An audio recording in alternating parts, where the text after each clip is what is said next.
Bóc quay lại gì? Thấy gì đâu.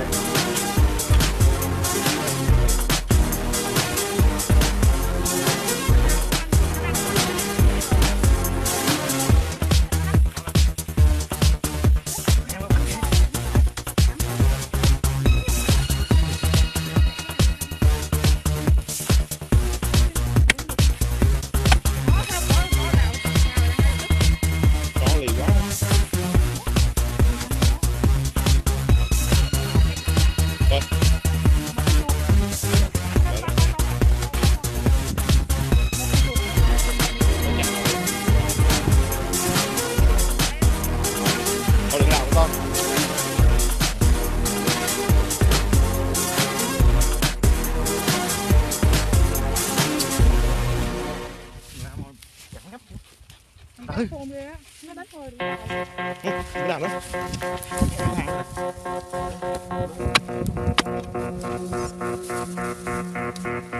Đi, nè.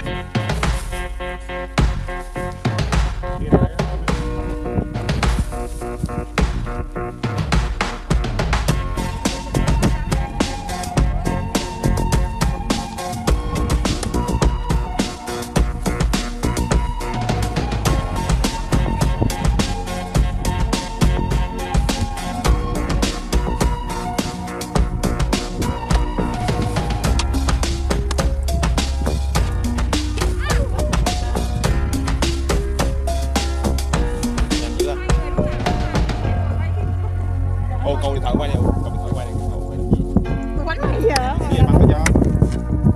Gì bắn cho gì đâu.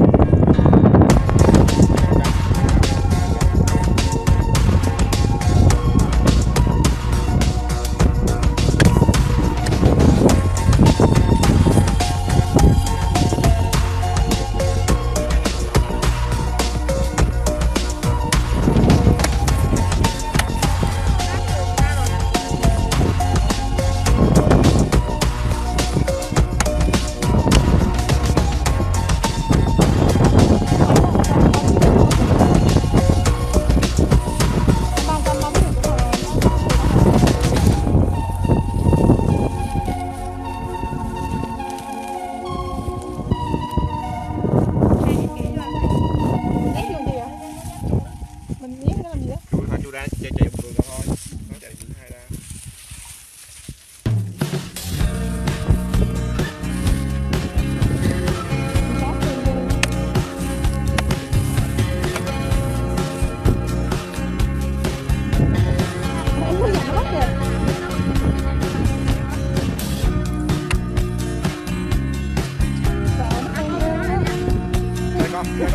Ốm lại con chó này săn quá, đang săn quá.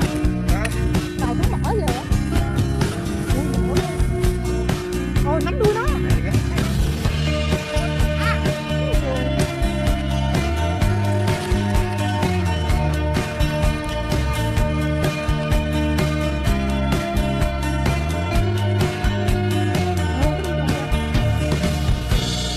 Đây có rồi 2 con luôn.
Còn nữa.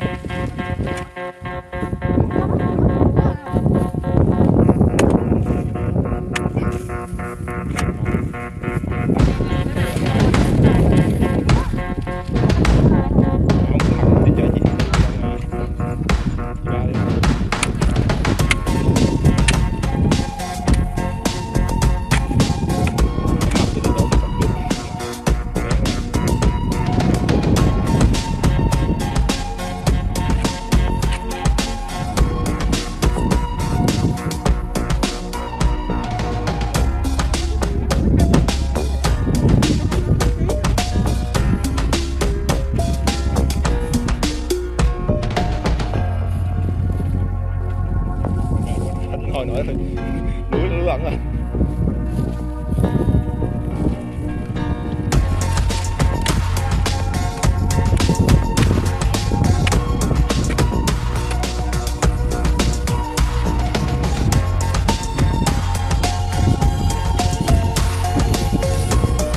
Đó, cầm bài đá luôn rồi.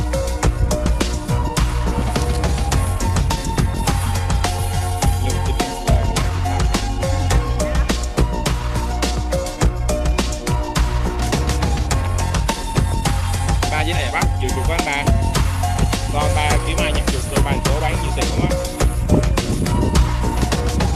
Này đúng là chuột đồng.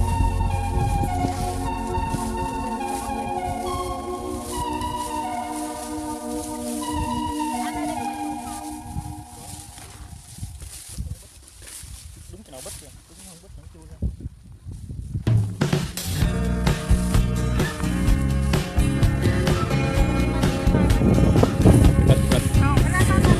Quay